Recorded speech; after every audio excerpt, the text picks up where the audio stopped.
Welcome, everybody, to the Learning With Lowell show. I'm your host, Lowell. Today we are joined with Robin Mansukhani, the CEO of Deciduous Therapeutics. Robin is a biochemist from Pittsburgh, and his company Deciduous is dedicated to harnessing the power of immune biology to ablate senescent cells and treat comorbidities associated with aging, such as type 2 diabetes. In this episode, we will dive into the research that Robin and his team have done in-house in their secret sauce, as well as exploring the current state of research on senescent cell elimination and its potential impact on healthspan and lifespan. Robin will also share his thoughts on developing a pipeline for Deciduous Therapeutics senolytic drugs and how they differ from other companies in the field of senolytics. If you like this type of content, please subscribe. We're putting out 2 to 3 new episodes weekly. Thank you everyone for liking, subscribing, and commenting thus far. Let's stay curious to learn about Robin, senolytic drugs on this episode of Learn With Lowell show. What stops Roche from coming in, hiring a bunch of PhDs, and just like taking your lunch with what you're building? Like some elements of IP are out there for people to see, and they might be able to replicate or just like work their way around it.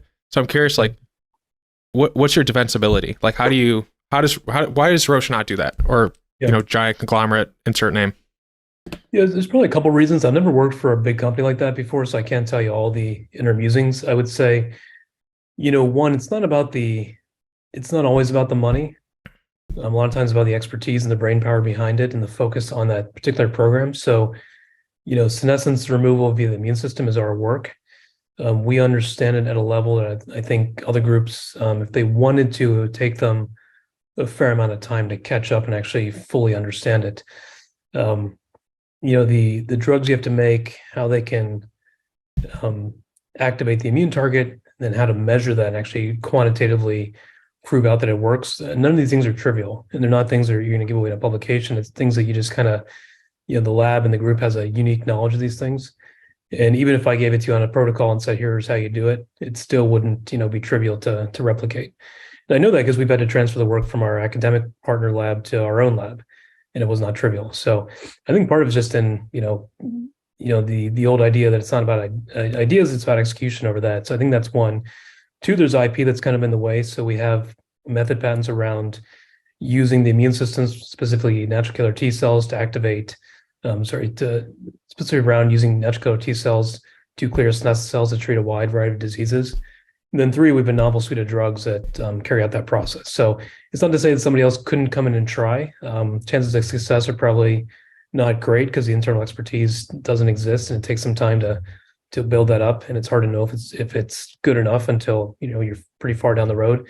Then lastly, if I had to make a conjecture about pharma, I would say they have a lot of options about what they can do. And I would say that they tend, historically, precedent would suggest they tend to buy things rather than do their own things. So they tend to like it when it's been de-risked, where they can say, cool, it's working. We know it's working now because the data is irrefutable. We'd rather pay, a couple $100 million up front to just take it rather than try to do it on our own, because if we do it on our own, it's still going to take a bunch of time. Money isn't the biggest obstacle for us. And this way we don't put internal resources on it before we know it actually works.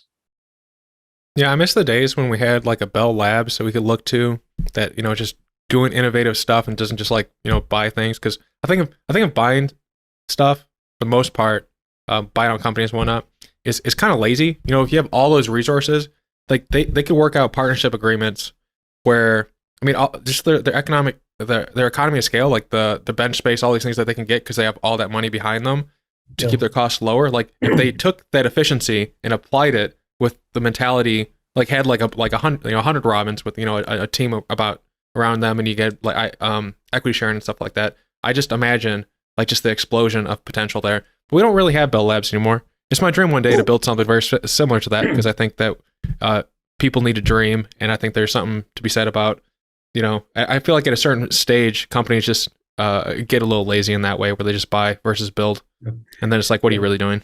Yeah, it's thinking like the baseball analogy, right? Why don't the Yankees and Red Sox win the World Series every year? They're the most well-funded baseball teams, the Dodgers, most well-funded baseball teams every single year. Sometimes they win, sometimes they don't. It's really more about execution and not just paying a lot of money for players that wins. So it's not to say it doesn't give you a leg up, but you still have to go out and actually win the game. So that'd be my best analogy from the sports world. Yeah, I agree. I think it comes down to the people. If you set aside the laziness and you normalize the money that's going to be used to build the thing, the people are the unique factor. I'm curious in terms of like overfunding. What this is a bit of a diversion, but what do you think about like places like Altos Labs where they just got like a giant bunch of money and they're kind of hitting? I think they're hitting senescence. Like some of the things they're doing is senescence related. I think if I remember right. Yeah, I think a lot of companies say that. I don't know. I mean, I think every company thinks about it a little bit differently. Yeah. And to say you're doing it versus actually doing it and having data for something that's actually going to go in the clinic are two very different things. So, like I said, I think it's about execution, about speed, about expertise, more so than anything else. To your question, what do I think about Altos Labs? I don't think about them. I mean, not in a bad way. I just we're too focused on what we're doing to really spend time thinking about like what other people may or may not be doing. So I really am very singularly focused on what we are doing. And I see the press releases. I know what's going, I know roughly what's being attempted or going on, but I don't spend any time beyond that thinking about it. I just, I feel like we have a nice niche carved out here and we just want to pursue that. Yeah. Is it a normal time horizon from compared to normal pharmacological or biologics in terms of what you're developing? Is it going to? I think most people think of it like a 5 to 10 year span to get something into market. Is it going to be something similar for you guys? Yeah, I mean, and there's ways that you can plus or minus that by a couple of years depending on what you're doing. But yeah, I'd say it's normal drug development.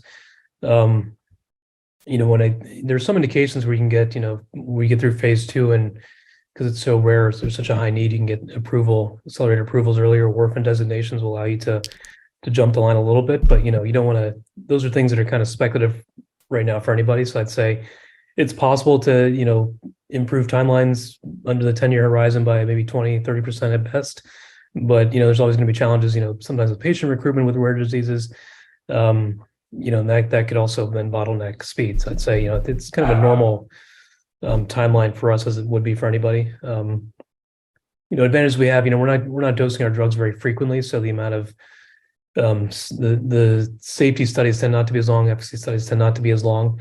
So there's a little bit of makeup there, but it's not it's not something you would say like it's going to be drastically lower. It's going to be probably a standard 1 degree lower than traditional drug development. Yeah, I've always wondered what is the limiting factors like running something? Could you have like 3 shifts of people like running the data? But it sounds like for the most parts, the regulatory approval, like meeting those hurdle requirements that slows things down. Outwardly, that's what it looks like. You're on the inside. What do you think are the blocks right now that are taking the time? Yeah, so regulatory can be part of it. But let's dig into regulatory, right? So regulatory is part of it when you run studies that the FDA doesn't find useful. So if you do a certain safety study on a certain species, the FDA might look at that after you've done it, in your pre-IND work and say, that's not really useful for this drug or this mechanism. So go do it in a different higher species like. And so for example, you might do it in a dog and they might come back and say, we really want you to do this in a monkey, right? So then that's where you can lose time in regulatory. But if you have the right people in place, the right plan in place, the right communication with the FDA, that shouldn't happen. That's kind of a JV mistake to make. But it does happen in some companies on occasion. I would say that probably the bigger bottlenecks can be particularly in the early stages of discovery and in going from in vivo POC to development candidate to formulation to CMC manufacturing. Those are all things that you don't really have a plan for until you run into a problem, if that makes sense, right? So you make these drugs, maybe they work through a certain route, and then eventually you got to transition the route to something that's more clinically preferable, and that can be a challenge. Formulations can be a challenge. Finding the dose ranging tox can take some time. All those kinds of things that kind of come up. CMC manufacturing scale up. Taking very complex manufacturing processes and trying to reduce them down to things that are more simple and more tractable to being preferable for patients and for large scale manufacturing. Those are all things where you can lose time, but you don't have to know that until you actually know that. So it's kind of like it's a problem when it becomes a problem, and it's not, you can't over plan for it, but that's kind of where you want to build in buffer in your budgets and timelines. Yeah, and you also have I think it's I had an engineer who kept giving this to me when I was worried about timelines, and I think it was called like the Million Man Month or something. So the basic idea is like you can hire like at a certain point, hire more people or working more on something like has decreased results, which I thank that engineer for pointing that out to me because I'm sure I was annoying about timelines. The I'm so you're preclinical. I think this year is the last year as you settle the biological. Like, what are you doing before you actually do clinical application next year? If I remember your timeline right, 2024. So we would plan to be in the clinic. We're sorting out a couple of things right now internally on the preclinical side that could affect timelines. So I'd say just purposes of public consumption, we have a suite of drugs that activate the target that are highly efficacious in multiple in vivo models. We're now focusing on, which route do we want to take this down? Meaning, like, do we want to, which way do we want to dose this? We could do a couple ways. We do IM, intramuscular, we do subcutaneous, we do IV. So we're sorting that out right now. Once that's nailed, we'll move into dose ranging toxicology. Then once that is settled, then you move into kind of more standard timelines of what IND enabling studies look like, in small, large animals, CMC work, getting ready for the clinical trial. So I'd say it's definitely not 2024, more likely sometime, 2 years or so from now. Okay. So I'm just generally curious, what have been some of the highs and lows of just getting to this point where you're kind of like, I think you're about 3 years in, if I remember the dates right. You're 3 years in now. So like you're pretty, like it's almost like you can touch it in terms of like if you looked at it on a calendar, but like what would have been some of the highs and lows of that? Yeah, that's a good question. I'd say there's highs and lows at every step. You always things to celebrate, things to work on. I'd say initially the challenge was, hey, we found this potentially was a very interesting target, or natural killer T cells we identified very early in the company could be interesting for senescence removal. But that was a hypothesis at that point. It was like, here's data that supports that this target's going to be interesting, but we don't actually have any in vivo data or any in vitro data at that point to support that. So how do you tell that story and get enough funding to go and actually go, try it?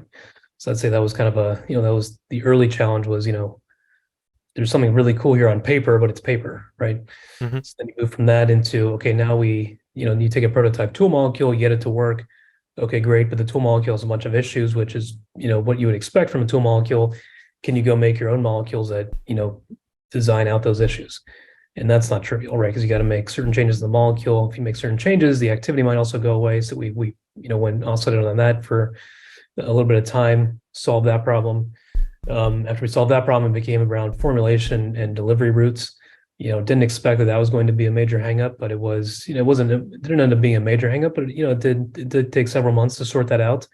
The good news is when you sort those things out, it also creates new IP. So, but there's constant highs and lows. There is no, if you're just on highs, you're probably not doing the right work. If you're just on lows, you're probably not doing it. You might be doing the right work, but not doing it very well. So I think in this business tend to be more lows than highs because the highs tend to be short-lived. The lows tend to be things that can bog you down for some time. And it's hard to explain those sometimes to, current investors and future investors. So I would say, but the highs don't feel high unless you've had the lows. So I'd say I think the lows are interesting, probably more retrospectively than during, but really requisite part of the whole biotech development process. Yeah, I think there's like one of my favorite quotes of someone describing what it's like to build something. I think it was Elon Musk, and he said it's like chewing glass and staring into the abyss. And I think that's a funny, but I think applicable thing, because I think sometimes people look at someone like yourself who's leading to do something, and they don't talk about the stress, the anxiety. I think at a certain point you just kind of get used to it, and then it's like, oh, okay. Anyone else who would be in your shoes at this point would probably be unhappy at some of those lows and not handle them as well. But you kind of build like a muscle tolerance. It's like in many ways it is a muscle. Like you're building the muscle of grit, and I think that's one of the reasons why in any industry, when I'm talking to a filmmaker, like a comic book artist, a voice actor, a biotech founder, like grit, or a VC person, like grit is the number one thing that everyone looks for because everything's hard. Yeah, so it's very true. And I remember, and you're right, it is a muscle. I remember when I was running my first company, we'd get, we've got a bad result. I felt like the world was falling. I remember like the feeling of doom. But then it happens so many times. You kind of over time you kind of realize like it's not falling. It's going to be okay. It feels bad today, but it's actually in the long term empowering because you can talk about, hey, we had this really big challenge. It didn't look very good, and then we did X, Y, and Z. It took 3 months, but we figured it out. And so it actually becomes, in the right context, extremely empowering. But in the moment, it sucks. So, kind of is what it is. And I think the older you get, the more you deal with it, the more it happens. You probably just get good at dealing with it and just figuring it out I think just keeping a steady hand. As I tell my team all the time, we're not going to get too high, we're not going to get too low, we're going to stay even. And good results are good results, and that's great, but we're not going to go crazy about them. Bad results happen. We're not going to go crazy about them either. We're going to kind of keep it, we're going to keep it level all the way through. Mm-hmm. Is it the confidence of knowing in retrospect that it's going to work out and you're going to feel good once you're through the hump? Or what other potential strategies do you have when you are feeling that way? One that I use is when I'm feeling that way, I just think, what's one thing I can do? Yeah. What's one thing I can do that would meaningfully move the ball forward to the strategic thing that I want to accomplish? And I phrase it that way because there's a lot of people who will just immediately start doing, I call it busy idiot work. I don't know if you've ever seen this, but like they start doing a lot of stuff, but like none of it matters, but then they feel good about it. Yeah, I have two responses. One is professional, one is non-professional. So my professional response is always to read something. So let's say we don't know, how to properly deliver compounds. My first response is always to grab my laptop, look up a couple papers, sit on a couch, and just start reading. Right, so that I feel like we're at least moving in a correctable direction. So that kind of alleviates the initial pain. I think just I try to respond to all negativity by doing work. That's usually, I think you can sit there and feel bad for yourself or sorry for yourself, but nobody else is. So, who cares? So I've just tried to retaliate now, but just put an effort, and that'll, at least then you're trying to do something. The second one is, just exercise is always important. So it's easy to feel bad when things aren't going well and you kind of like, you get in that malaise. So I've always developed the muscle of like, wake up, work out, that'll be the hardest thing I do all day. And then after that, things typically aren't as challenging as the morning. So I try to swallow the frog every morning and then go from there. So nothing feels that overwhelming during the day, but there are times where you kind of get knocked over like a tidal wave and you just kind of got to work through it and just kind of let it wash over you, embrace it, and then just, work against it. Do you ever, I keep reading, there's a guy who does a podcast who's a neuroscientist, and he talks about doing like an ice bath type thing in the morning. I've been tempted to experiment with it because he says it's really good for you and you'll want to work afterwards. But then it's like rolling in snow. Like you could tell me it's good for me, but I really don't want to do it. But I'm curious, have you experimented with this at all? Like, yeah. Not the ice bath, but I do cold showers. Basically every day, not not for like 10 minutes, but like, a good 2 minutes, as cold as it go. In the beginning, it sucks. And then you kind of add 5 seconds at a time, 15 seconds at a time. And actually what happens is it still kind of sucks when you're doing it. But after you're done, I'd say there's like a 5 or 10 minutes after you're done, you feel this amazing freshness and bolus of energy. I can't describe it, but you'll know you've done it right. Because like 10 minutes after you're done and you're, going to your next thing or whatever, you will just feel incredibly energetic and just like refreshed. There's no feeling like it. So it's like, it's 2 minutes that sucks. For like a good hour after that, we were just like, holy crap, that was awesome. Mm-hmm. So the ice baths are just like 50 degrees roughly. Is it cold? Does a cold shower get to 50 degrees? I imagine it's like 65. I don't know. I've never measured. Yeah. I just do the coldest setting on the shower. Yeah. Turn it all the way down, and I just just embrace it. Yeah. It sounds like if you were to like min-max it, like at the 65th minute, you might have like a 60 second cold shower, and like and then you have like the next hour of effectiveness with the focus of it. And so you could just add like either have a central shower that people can jump in, kind of like an assembly plant at that time. Yeah. Or it's just for you, I guess. I don't know. Yeah, you could. I've told people this, that it's a good idea before. I don't think anyone likes it. So, I would just say that it's 2 minutes of pain for, a nice payout. But I understand why people don't do it too, because I still like find it kind of miserable while I'm doing it. So, but I also know the payout's pretty good. Yeah. So when you read things, is it related to the topic? So in this case, the T cells or anything related to deciduous, or is it blanket in the sense that you never really know what applies to a future problem you're going to have? That's actually kind of a neat thing. So is it focused when you are feeling that way, or when you are trying to like ground yourself to see some potential in what you're doing, or can it be broad? And it's always super focused. It's always like, I would just type in the problem we're having, into Google to see like where the papers start sending me. And then and you kind of get a cluster. It's kind of like you're kind of doing like, I don't know, very coarse data analysis kind of on Google. So you're just kind of like, okay, I've typed in this problem. Here are 6 papers that, claim to know something about this problem, and then they have references in them you can go dig into. So it's always like very hyper focused on what the challenge is, nothing that's broad. The broad stuff I usually leave for like the lunchtime reading, like when I'm waiting for lunch or, like just walking around somewhere or on the plane. So I like to just kind of bone up on my general knowledge all the time. But yeah, when things are bad, it's always like just type the problem in and just see what you get, see what the papers say. Because I can't imagine any problem we're having isn't something that people haven't already faced before in this field. Most of the time, there are times where it has been that way, where you just kind of have to figure it out on your own. But you get enough consultants, enough experts around the table, typically you can get there or at least get a plan. So that's how I think about it. Yeah, I think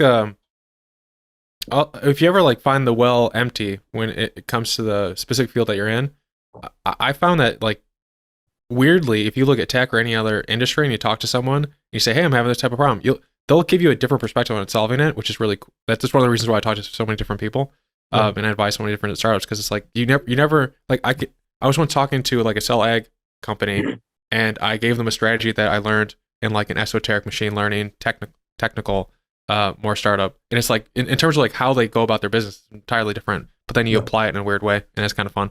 Yeah, I think you're right. As far as sometimes you just vocalize the problem, it's almost like that's half the battle, because then different perspectives will just help you just maybe even think about the problem more intelligently. So yeah, I think it's one of those things, the more you say sometimes can be helpful, because you will just get different thought processes that are unique. So yeah, totally agree.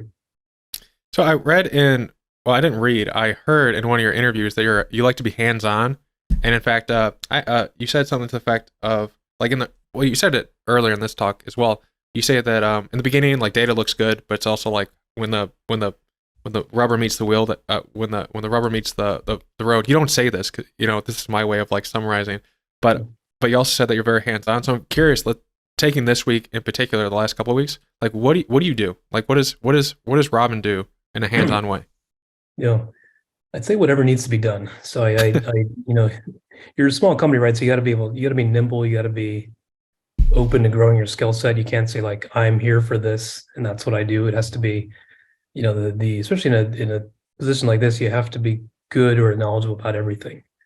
I think that's the challenge. And you can't just disavow certain parts of the job or the company because you haven't done it before, because you don't want to. Like that's not an option. So so to answer your question, it really depends on the week. Sometimes when we're fundraising, that's all we do. We fundraise, talk to investors, due diligence, respond to questions. In times like this, when we're not actively fundraising, it tends to be more about the internal work. So what does the research look like? What are the timelines? What are the key decisions we have to make around when to progress this molecule or when to pressure test it more? New programs is something I spend a lot of time with. So, how do we want to grow the company? I think of biotech as a lot of fun. So I'm not one of these types who wants to, pump up and flip it as quick as we can. I think of it as like, let's generate as much interesting data as possible, and let's keep doing new programs, because I think the work is intuitively interesting. So within that, my thought process is always like, what else can we generate here in these models that are compelling to the world? And then what other new programs can we create that are also going to be compelling? So that's part of it. Partnerships with pharma, discussions with them is always on the table. Some business development stuff here and there.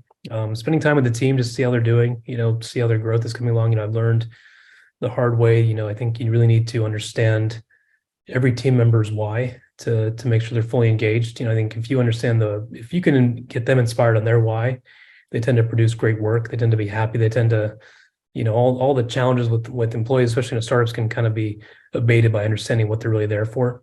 So I really spread a lot of different activities every day, depending on what I think is necessary. And I'm really not moored into traditional job descriptions. So I tend to think of it as, whatever needs to be done is what I'll do.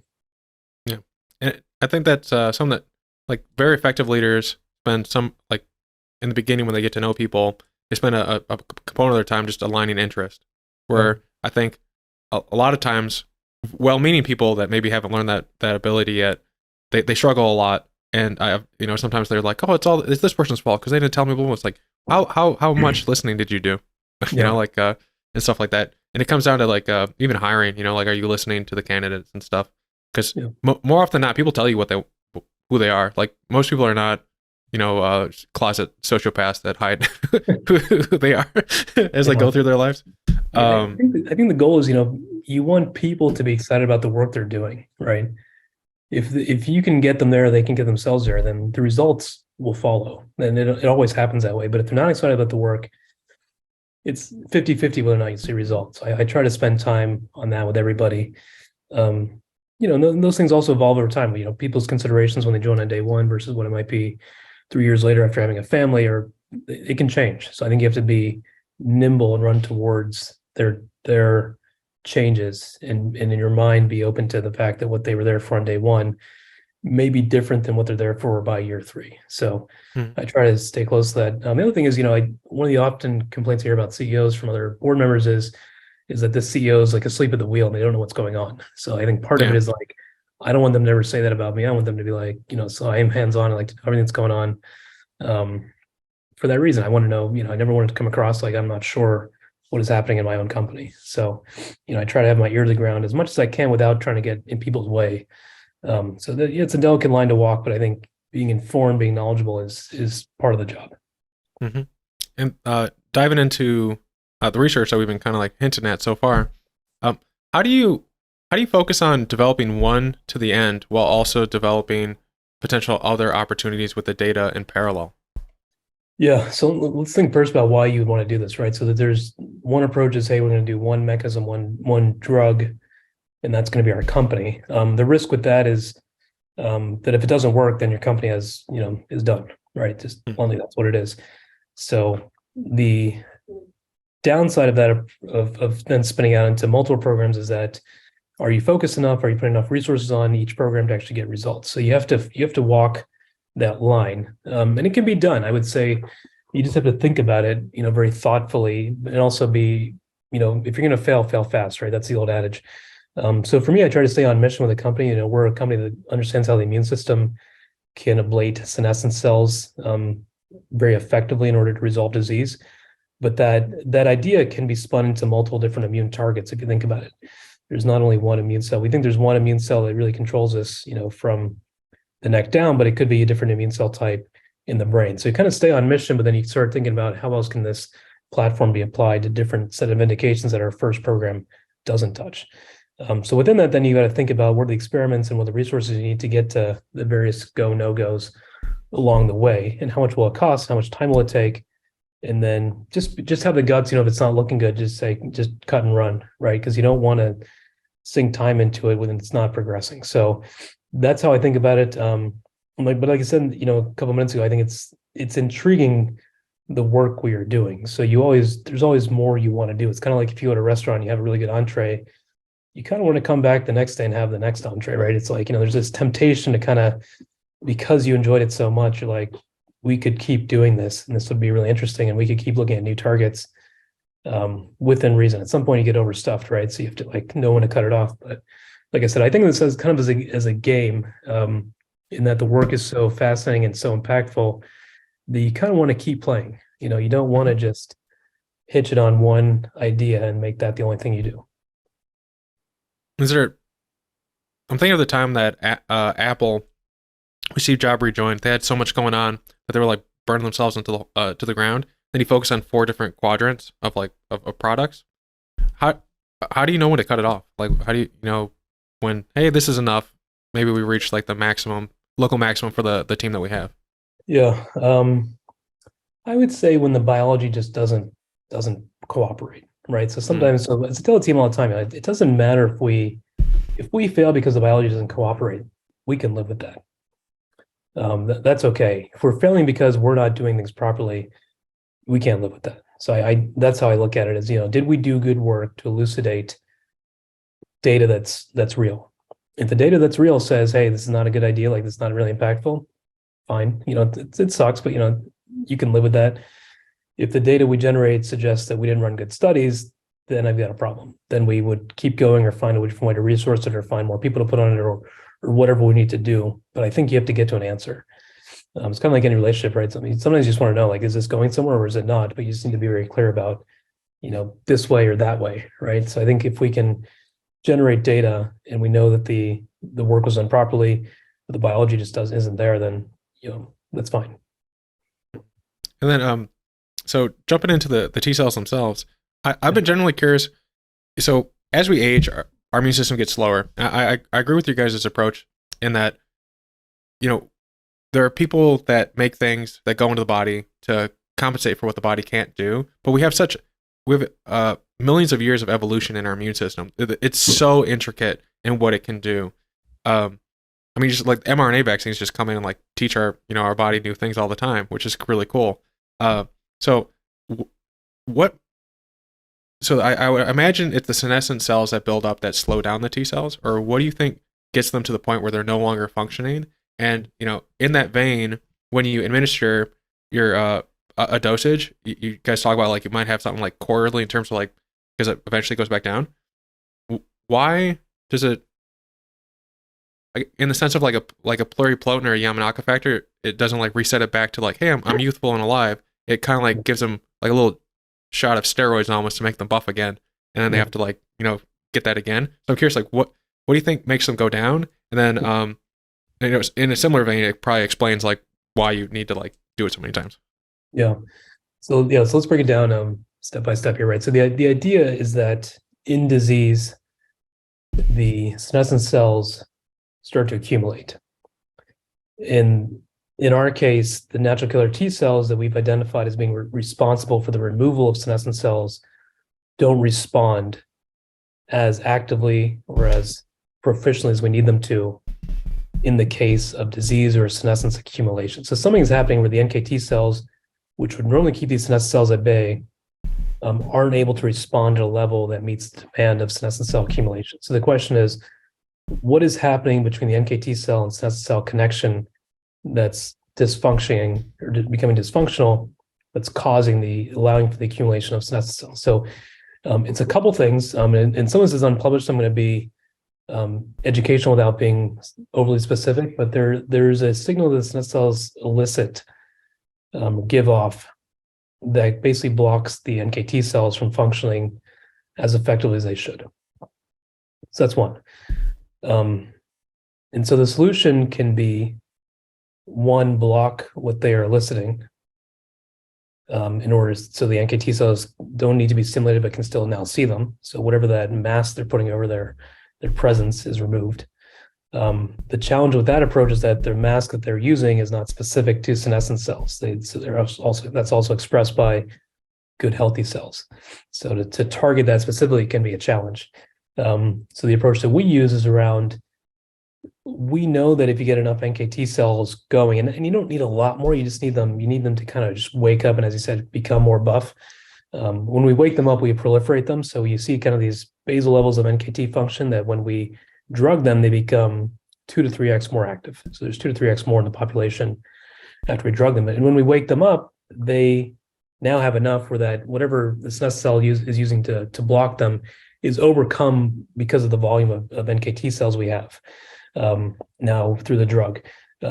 Now the challenge could be then, are you overactivating NKT cells? Are you making them too mobilized, too buff? And so the response to that is, when we activate them, these drugs actually only activate them transiently. So we see a spike in their activity by day 4, but that activity is back down to normal basal levels by day 7 to 10. So it's kind of like we wake them up for the party, and once the party's over, they go back to a sleeping state. And so we don't see any off-target toxicity or any off-target cytokine effects from that kind of simple nudge. It's more of a nudge rather than a full-blown, rave, if you will. So they kind of wake them up, they peak around day 4, and then by day 7 to day 10, it's back to where it was before. So this is all about having the right drug to do that. Makes sense. And are they doing any work? Do the T cells do any senescent removal work already, and there's just like too much of a buildup of senescent cells? Or are they like completely like change blindness? They don't realize there's a shirt in front of them? Yeah, I think of it like a balance beam of sorts. So as senescent cells accumulate, the NKT cells don't always increase the response in relation. So you can have this accumulation, and then as you have accumulation, the senescent cells tend to mask themselves from the NKT cells. The NKT cells go, okay, there's nothing here, nothing here, nothing here. We're going to kind of downregulate. And then we come along and say, hey, something's going on here. We need to get you back here.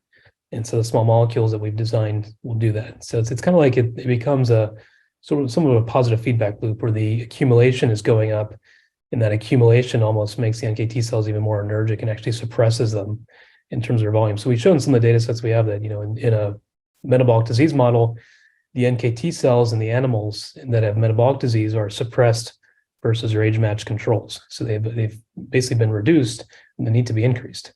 And so therapeutically, we can increase them. And metabolic, that's the type 2 diabetes in the research on your website. Yeah. I was concerned about, I was interested in diving into that one because the fibrosis one, if I remember the other one, a part of that study, that one looked pretty clean in terms of, hey, like things are so much better. The diabetes type 2 one was, and maybe I just don't have the smarts to understand it, but like they were artificially given, like they basically fattened them up so they would have the problem, and then they administered a dosage to like normalize back to what they would be if they weren't, that big. And so I wonder if like, does it resolve the disease itself, or does it just bring it back to like a normal where they were before, like the plumping, if that makes sense? Like, is it removing the senescent cells that were artificially there because they got bigger, or is it doing that and causing a reaction to the diabetes itself? That makes sense. Yes, let's go through the models, right? So the model is a 4-month model, so it's actually quite long, right? So it's 4 months, this high-fat, high-fructose American diet, for lack of a better term, right? So you put these mice on the diet. They, instead of weighing 25 grams, they end up weighing about 50 to 55 grams. So they're twice the weight of a normal mouse. They get senescent cell accumulation in the adipose tissue. So in the fat tissue, they become very senescent. They get systemic metabolic disease. They become glucose intolerant. They have high insulin resistance. And so when we give them the drug after 4 months of the diet, what happens is, one, we ablate the senescent cells in the adipose tissue almost back down to control levels, right? So now you have these still plump, overweight mice, but now they don't have senescence accumulation in the fat. And what that culminates in is the mice become far less insulin resistant. So you see the insulin resistance curves goes back to a normal age-matched control level.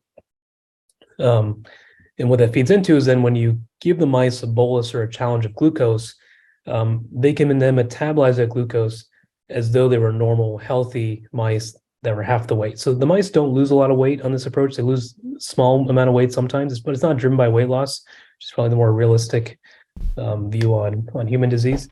What happens is that we've taken these mice that are still plump and overweight, but now we've made them basically taken away a massive source of inflammation for them.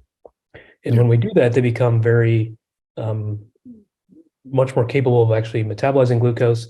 HbA1c levels are also affected significantly in these mice, which is one of the key diabetes readouts. So you see really nice improvements all the way through the metabolic panel from doing this. So the mice still kind of remain large and out of shape, by appearance, but metabolically they become basically normal once again. Now you would go back and have to repeat this every few months. So the effect from the one treatment doesn't last forever. It is a durable effect. You see the effect out well over a month. You'll see the same impact on the animals despite staying on the disease. But, you would go back in, 2 or 3 months later and give another dose because the mice stay on the diet in the study.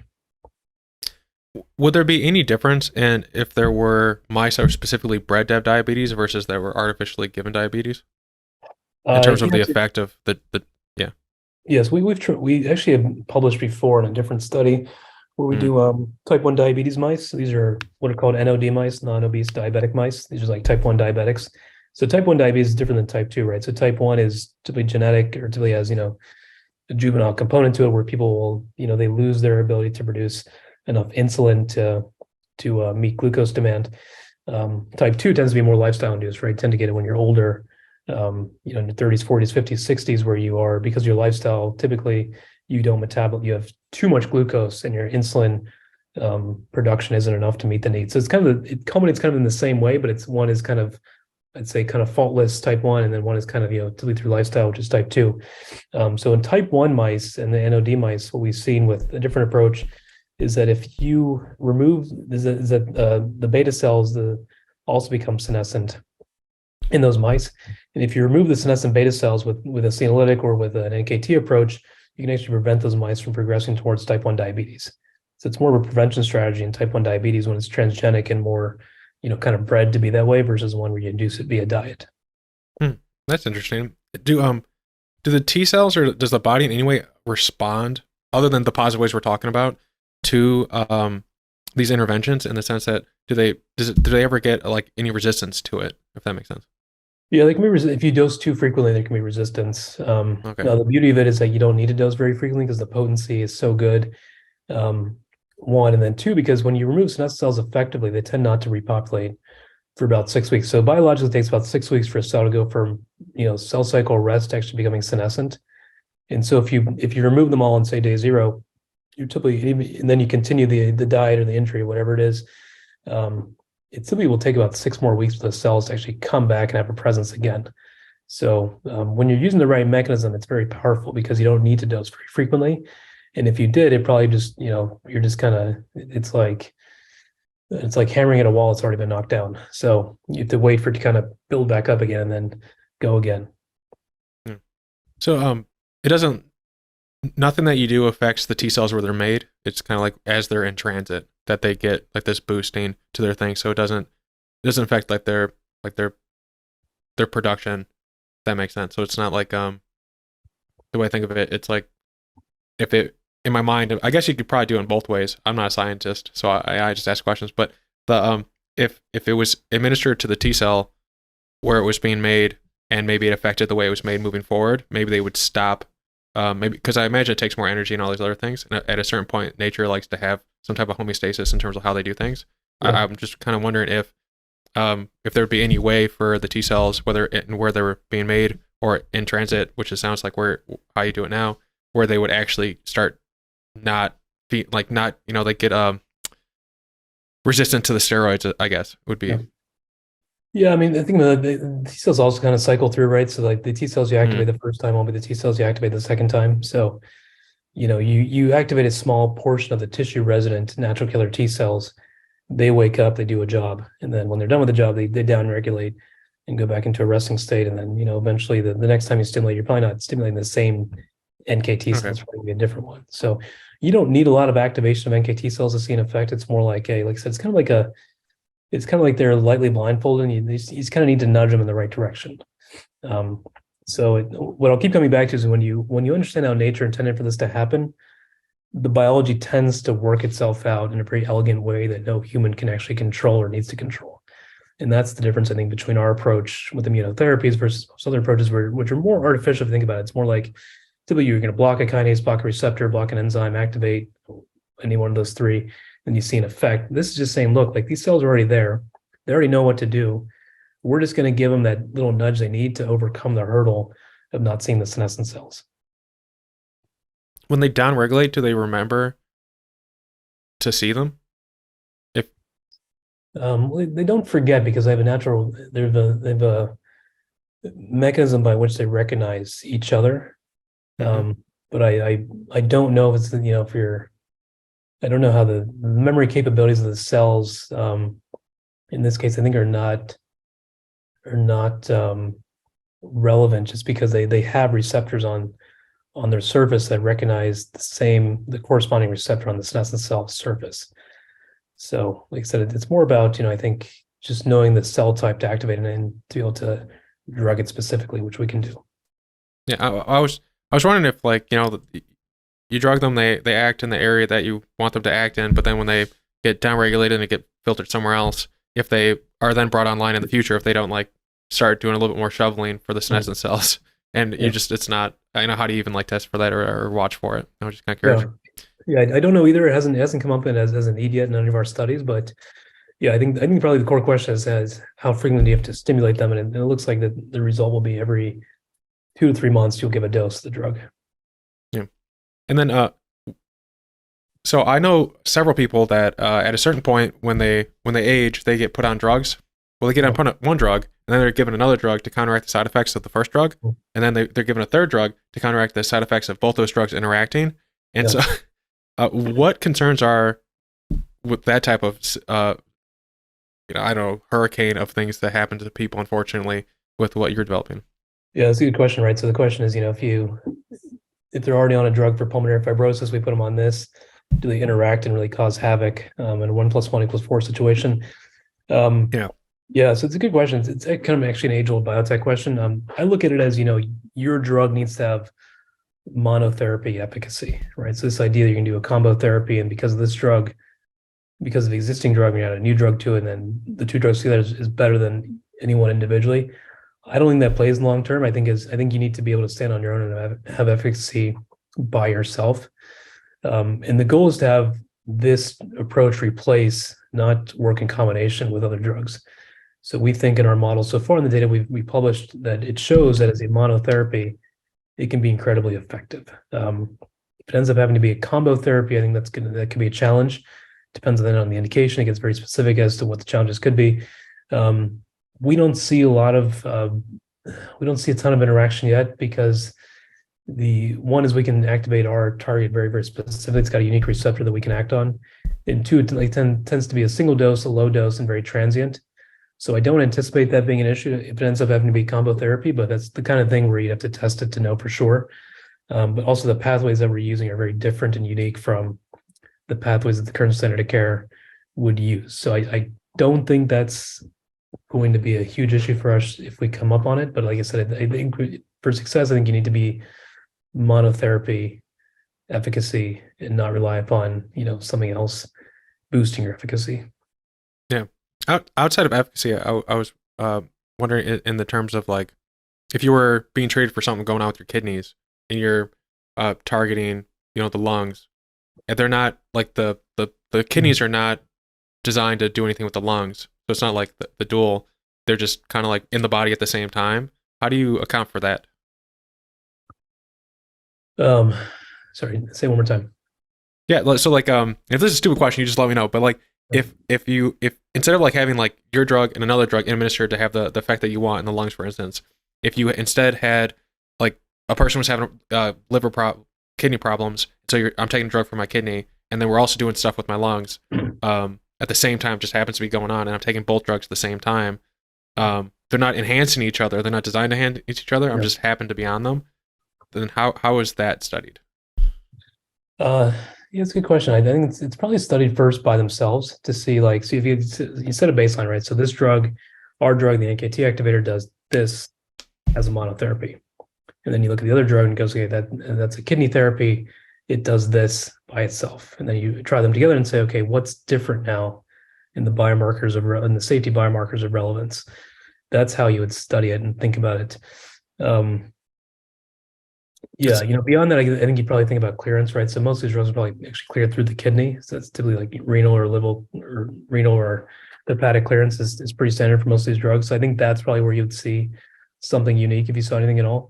So I think you'd probably study clearance as a backdrop against any drug-to-drug interactions you might be having. Yeah. I remember this like TED Talk, and maybe it was so long ago that's no longer an issue, but they were studying those type of interactions through Google searches. So they would see this drug and this drug side effects, and then they would see okay, something's happening here. So they use like Google search and analytics to gather data to see like how different drugs were interacting, because they weren't like a clinical trial to determine that type of stuff. So I'm always kind of curious about that type of thing, because I know a lot of people that they just started like this death spiral, like one who does this and then does this and does this. It's like no one knows how to solve it. It's like, why don't you just start taking one off slowly? And that's in many of the cases, that's what they started doing. And then they just focus on the heart, waiting for that to get better. And then they focus on blah, blah, blah. But I know not everyone can have that luxury depending on their issues. But yeah, just something I think about. Then I know we wanted to talk about some research. I think we've been peppering it in here, but at the same time, I want to make sure you have some cool stuff to talk about, and I don't want to miss it. So what's the cool stuff with research? Yeah. Do you want to just give me kind of an overview of the data? Sure. Yeah. I love data. I love numbers. Yeah. So I guess two critical pieces here I should mention, right? So one is, how do you identify NKT cells as being responsible for senescence removal? And then what does the data show that proves it is actually useful, right? So the first data set that we formed the company on was we actually isolated senescent cells from different disease tissues. We took senescent cells from lung tissue, from diabetic pancreatic tissue, from T2D metabolic tissue. So we isolate those senescent cells, we pull them out of those systems.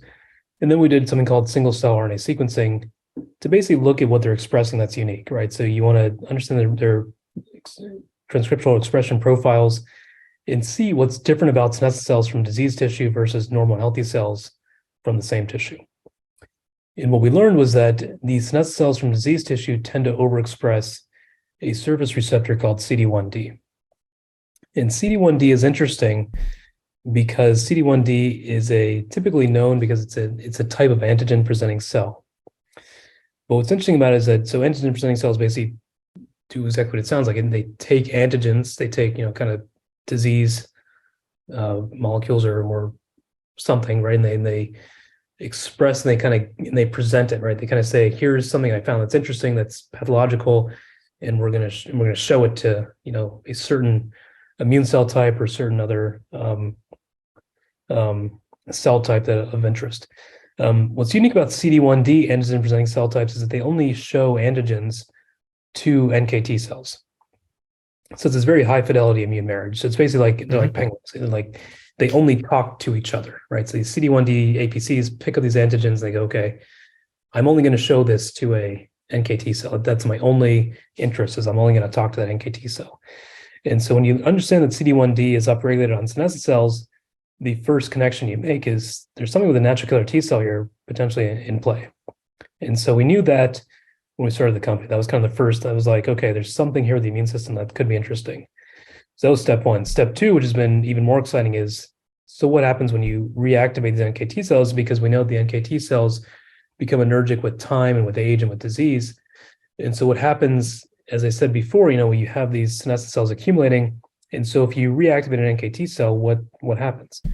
And so in the data that we published, we'll show if you give a single dose to activate NKT cells, they will clear senescent cells in 4 days, basically back down to almost nothing, right? And there's some noise in the system, right? So it sometimes ends up being nothing, sometimes ends up being a small population still existing, but you basically will ablate senescent cells completely in 4 days.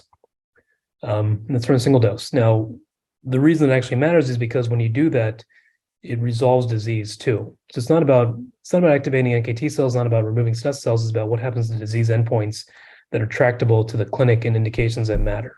And so in the metabolic disease model, we show that when we do this, we ablate senescent cells, but we also normalize blood glucose tolerance, we reduce insulin resistance, we improve HbA1c levels. In the pulmonary fibrosis model, we show that we can ablate or attenuate pleiotropic cytokines like IL-17A. TNF alpha gets knocked down almost completely. Fibrosis is halted back to normal levels.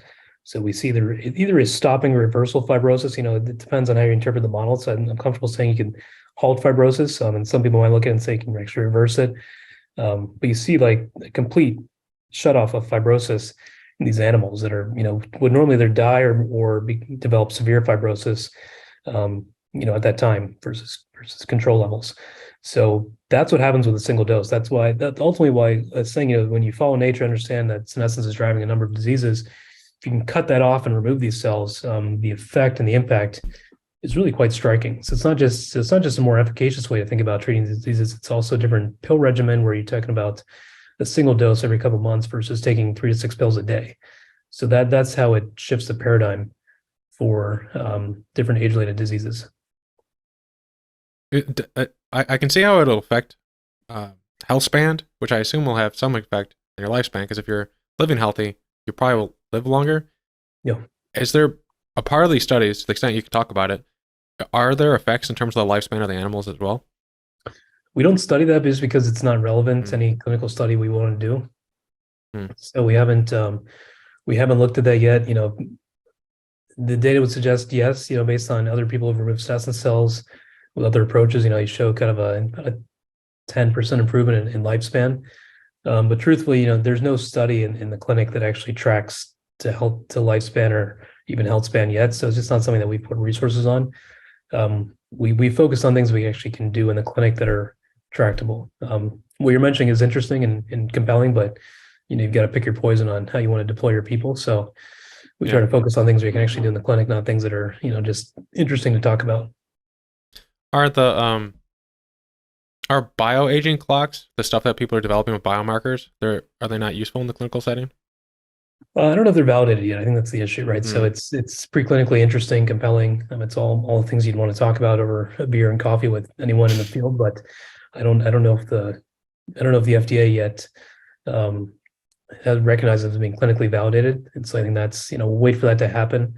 But again, I try to bring the focus all the way back to like tractable, quantitative disease endpoints. I think the biological clocks are cool, and I think you could have no shortage of discussion around them. I'm just saying that at the end of the day, either you're treating pulmonary fibrosis, you're treating kidney disease, you're treating brain disorders, you're treating dementia quantitatively, or you're not. And that's the data you actually need. Yeah, I have somewhat of a vision for healthspan and lifespan where there's this great science fiction novel series called The Commonwealth, where basically people every now and again would go into like these like little machine things. They would just be rejuvenated, like they'd get the T cells boosted so they can take out the senescence and stuff. It was like in that universe for a long time, people didn't have a cure for Alzheimer's. They just removed the components that would lead to Alzheimer's and reverse them with rejuvenation, or in this case, like steroid up the T cells so they can take out the senescence, so they can have improved fibrosis and improved effects on type 2 diabetes. How do you see the future playing out? Not in science fiction, but in a qualitative way. Yeah, that's a good question. So I see it as step one is prove your drug works quantitatively and irrefutably, right? And that's lots of indications are kind of open to patient reported outcomes or subjective analysis based on the biomarkers that you have or don't have. So I'd say, we try to focus on indications where it's quantitative and there's no discussion around, is it working or not? I think that's step one. So I think if you show quantitative improvements in a way that's a huge advantage over current standard of care, I think that's step one to winning. Step two, I think then becomes showing a good safety profile, right? So if you were to give this drug, but there was no overt signs of disease, is it going to hurt them, right? Because if they don't have any significant disease and you're giving them a drug and there's some kind of side effect that's nasty, then what's the point, right? Then you're treating something that may not exist. So I think if you pass that second bar, then I think it really gets interesting, right? So then you have a drug that's safe, that even if you give it to a healthy patient or quote unquote healthy and they don't have disease, can you do preventative care? So I think that's the third bar, which I think is probably the most compelling to talk about, what will take time for any drug, is can you administer this early enough to prevent people from progressing towards certain diseases? So that'd be a long, massive longitudinal study over 10 years to prove that out with a lot of patients. But ultimately, that's where the field should want to go. It's good for payers. It's good for people. It's good for reimbursement. It's good for the healthcare system. It's good for everybody. But it'll just take some time because you have to clear the first two bars first and then go into the third, which is preventative healthcare. How does that differ from the other startups or businesses or companies that are developing in the similar senolytics? Like maybe not specifically on the T cells that you're working on, but that approach, do you see other people going about it a different way? Yeah, everyone has kind of a different thought process around this side. A lot of them are my good friends, so I'm not going to speak to their work specifically. I'll let them talk about their own work, and they're the experts. I would say that the traditional approach in the field has been, you look at a senescent cell, and the issue is not that a cell becomes senescent. The issue is that the senescent cell cannot be removed, right? So it's not that its existence will make other cells in the microenvironment also become senescent, and that's a problem. So it kind of propagates itself by like just being close to their good healthy cells. And so typically what people have done is they look at senescent cells, they go, okay, there's a reason it's not getting removed. It's the senescent cell is upregulated some anti-apoptotic pathway. So there's some pathway that it's overexpressing that's preventing it from basically going towards apoptosis or cell death. And so what people typically have done is they go, okay, we've identified that anti-apoptotic pathway and we inhibit it, meaning that we now open the pathway again for apoptosis. The issue with that is that that anti-apoptotic pathway that they're hitting that pushes that senescent cell towards cell death also exists in good, healthy cells. So it's kind of like the chemo effect. It's like you're going to kill bad senescent cells, but you're also going to kill a whole bunch of healthy cells that have that same pathway overexpressed, but now you're hitting it, you're going to kill both good cells and bad cells. So, examples are senescent cells tend to overexpress beta-gal and tend to express P16. Beta-gal is also an immune cell. So if you kill beta-gal positive senescent cells, you also kill beta-gal positive immune cells, which you don't want to do. P16 is also in neurons and pancreatic beta cells. So you might kill P16 positive senescent cells. You're also going to kill P16 positive neurons and P16 positive beta cells. So that's the downside, but it does work for generating efficacy. You will resolve disease in animals by doing this, but the off-target effects, the safety effects, no one talks about those. And that's why you've seen a lot of these programs be interesting and published in literature, but they tend not to make it past in vivo POC because they run into big tox effects. The approach we use is radically different. We've thought about this from the ground up, from first principles, and our approach basically says, look, there's a way nature intended for this to happen, and we need to figure that out. So that's what we've done as a company. We actually have figured out how nature can do this through the immune system. Well, everyone knows that the immune system is responsible for this. No one really understood, I think, until we published not too long ago that how the immune system does this. And then the next step, obviously, was now that we understand that natural killer T cells can remove pathological senescent cells, how do we reactivate and reharness that system to work again when they stop doing their job? So it's just a very different approach to the problem. I think most companies have kind of thought of it as kind of an evolutionary, like here's an anti-apoptotic pathway, here's a better one, here's another one, it's kind of like evolutionary. We look at it just like we need to revolutionize by thinking about the immune system in the natural way, not about ways to kind of shortcut the problem. Yeah. Is there a larger platform that you're developing in terms of? I know you're finding other applications of, I imagine, T cells into different disease tissues. But is there a larger platform that you're, if the goal isn't to like bloat it and then flip it to like Roche or something like that, and maybe build your own Roche empire? I don't know. There's got to be, imagine like something of a platform that gets developed out, either in conjunction or outside of T cells. So I'm just curious, like, what are your thoughts on that? Yeah, absolutely. So the NKT approach seems to work in every scenario we've tried it in so far, but we think it's probably limited to things that are neck down. And so we think how this happens in the brain is probably going to be different immune cell type. It might go, instead of activating immune cells, it might be downregulating immune cells. There could be a different kind of same premise, same mission, but different approach completely. So that's something we're investigating right now. It's early and it's unpublished, so I can't say more than what I just said, but it is something on my mind, that if you can understand how this happens in the brain, it will likely be impactful, not for just one CNS disorder, one dementia, but probably for 3 to 4 at least. So there's some common mechanisms in the brain. The CNS is typically challenging for startups. Everyone says it's too hard to work on, blah blah blah. I don't buy that argument. I just think that the CNS actually, it is challenging in terms of drug delivery. It's challenging as people have failed there a lot, but actually what it gives you is that typically there's common mechanisms across different types of dementia that if you get one right, you're probably going to get 3 or 4 right as a result. And so that's the next approach we're going to think about. How do you, I'm curious, like your thought process on mapping things out when, like the Alzheimer's, for instance, there was like some drama a couple months ago or a year ago. Timelines are weird in my head. Every day feels like a lifetime, but like it changed the landscape in terms of like what were the actual things that were causing Alzheimer's, like the hypothesis around them. And at the same time, I think there's some studies that have come out that a lot of research isn't reproducible, even if you have like the same conditions, like they don't come out the same way. Yep. So then if you're reading these papers and you're making, value-based decisions off of them, how do you know you're going to be sure-footed as you move forward? Yeah, you never know till you know, right? So it's kind of like, I think the way you address it up front is by understanding what research is real and what is not. That's one thing. There's certain people in the field that you would trust in their data and what they tell you. The other way to think about it is, the volume of data you can generate and analyze now is different than what it was 10 years ago.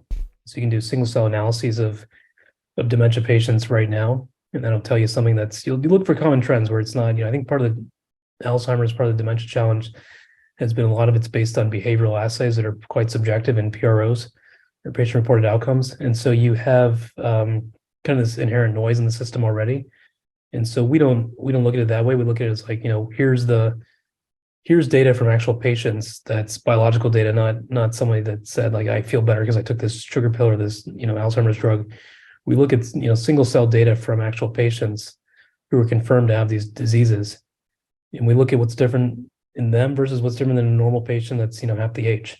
So once you have that, and there's a lot of data like that already available, you just have to know how to sequence it, how to analyze it, and how to actually understand targets as a result of that data. So we think of it from that perspective. Let's not focus on what people have tried before. Let's not focus on behavioral assays. Let's focus on actual, large data sets that will clearly show you a trend or not. And within that trend, you've got to be able to figure out, what's druggable and what's not. And then within what's druggable, you've got to show that if it is druggable, it actually has an effect that's quantitative and irrefutable and not behavioral and, up for debate. It sounds like it's trust but verify. You look at the stuff and then you go through and make sure it's right. And then, anytime it doesn't work out, you can assess from there. Yeah, I think that's fair. Yeah. So I know we're coming to the end. I want to be respectful of your time. What are some books you recommend people check out? If you could like subject everyone this Saturday to some books to read, and they have to read them, and I will read them. Yeah. I read everything that people recommend. Fortunately or unfortunately, depending. Yeah. It's not a biotech book, but I'll tell you one book that kind of changed my thinking was The 50th Law. With 50 Cent and Robert Greene. I'm staring at it. It's right there. Yeah, good. So, I think so much of what we do in life is typically can be guided by fear of what might happen, fear of ourselves, fear of reactions. And I think life is better lived when we can just peel off a layer of our fear and play to win and be aggressive and, think about the best possible outcomes. I can tell you one reason why I have a job. It's probably that I don't live in my fears. I don't think about what can go wrong as like a primary consideration. I think about what can go right first.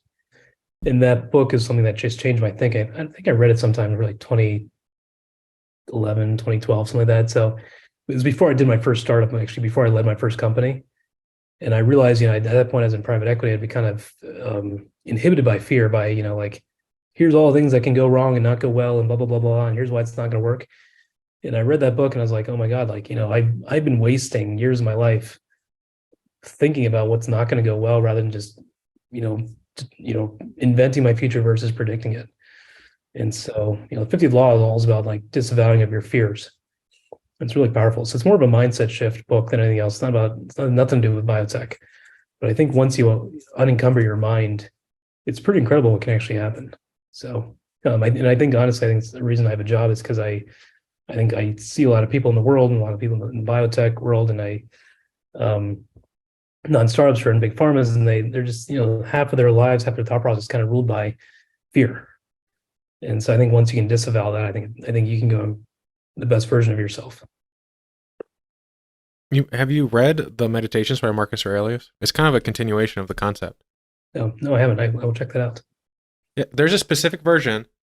I will send it. I will double check and give it to you because there's some like really crap. I've read 3 versions and the first 2 were terrible. But then I finally went up and I asked someone like that loves the book, what they thought. And there's actually a one specific version.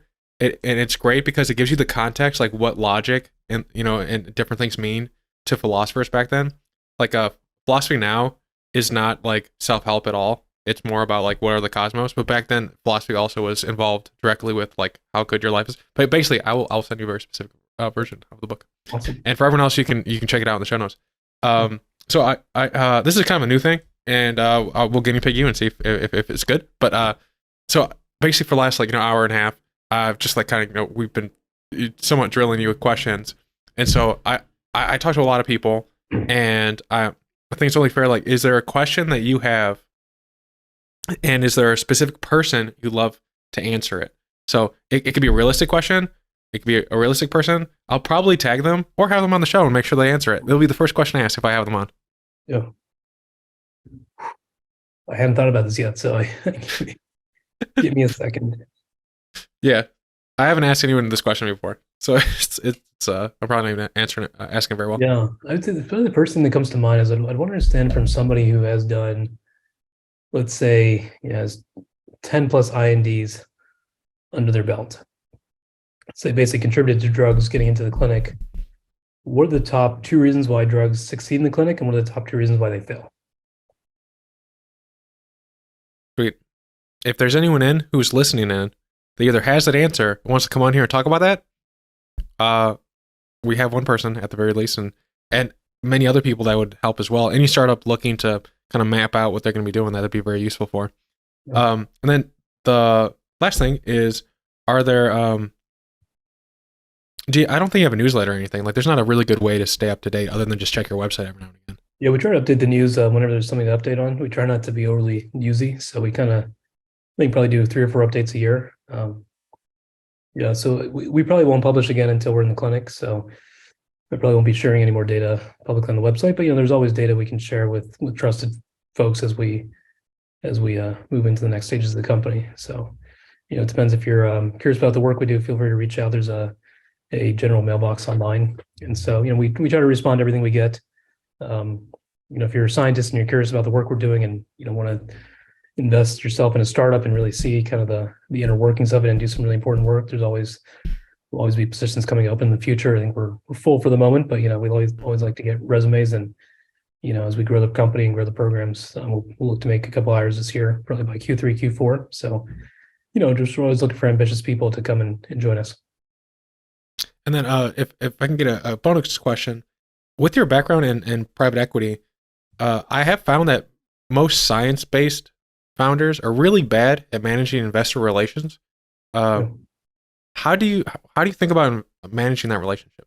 Like, because one thing I've seen is like, I know people who literally never email their investors, and then like they come to raise money, and then they're like, "Hey, give me your money," and they're like, "I haven't heard from you since I gave you $500,000." That is correct. Yeah, it happens a lot actually, and it actually woke me up last year. I used to advise a company, and I saw one of their investors who they're not one of our investors, but I recognized them, so I just wanted to say, I started chatting casually, and they said, "That company that you advised, they haven't talked to me in 18 months, and now they just called me and they're out of money, and I didn't want to talk to them." And I was like, wow, I think I've done that too. So it kind of actually kicked me into gear at the end of last year. I was like, oh boy, I'm guilty of this sometimes. Like, so what I do basically, so why does it happen? It happens because anyone running a company is very busy. So it's like, unless it's in your inbox, unless somebody's like asking for it, you're probably just not gonna be like, oh, proactively, oh, I should definitely update that person who has not reached out to me either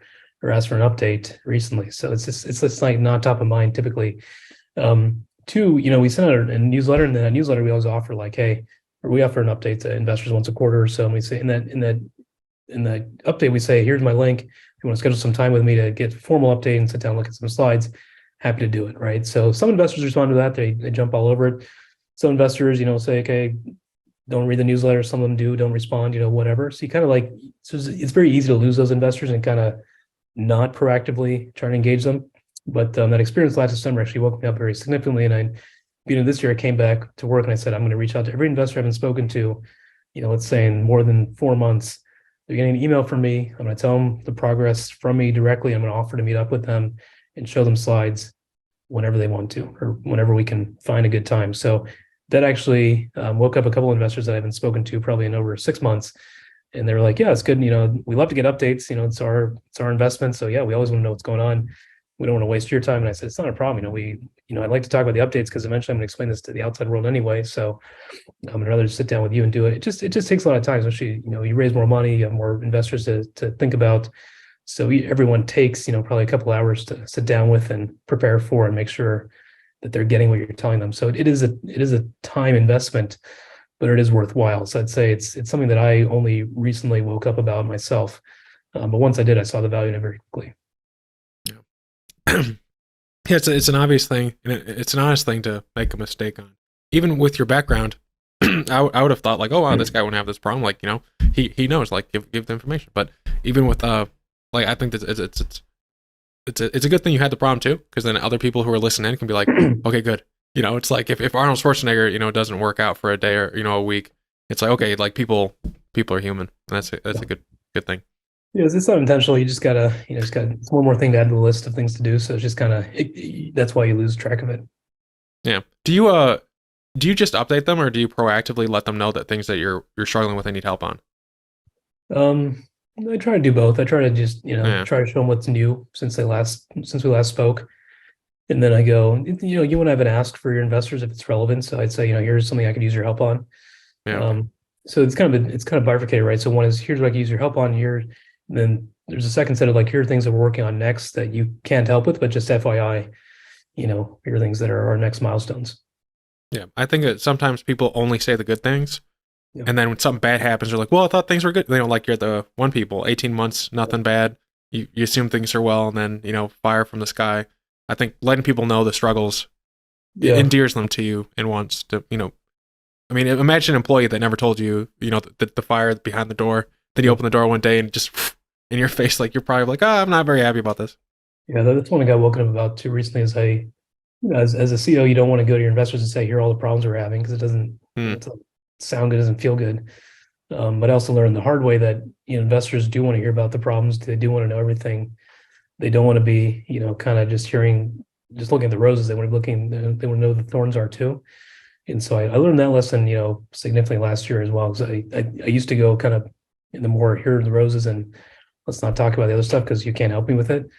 It's like kind of like very specific scientific challenges. But I've learned, that's not good either. So we're all learning. It's all a process. Thank you for joining us today with the Learn with Lowell show. Check us out at learnwithlowell.com. Anywhere podcasts can be found, subscribe. Tell me what you thought of this episode. Check us out on YouTube in particular. That's a new thing I'm doing. Timestamps and links are in the show notes. Thank you for coming, and I hope every one of you found something today that you're curious about to learn more about, and you'll go out and be curious and learn something new. Thank you, and have a great rest of your day.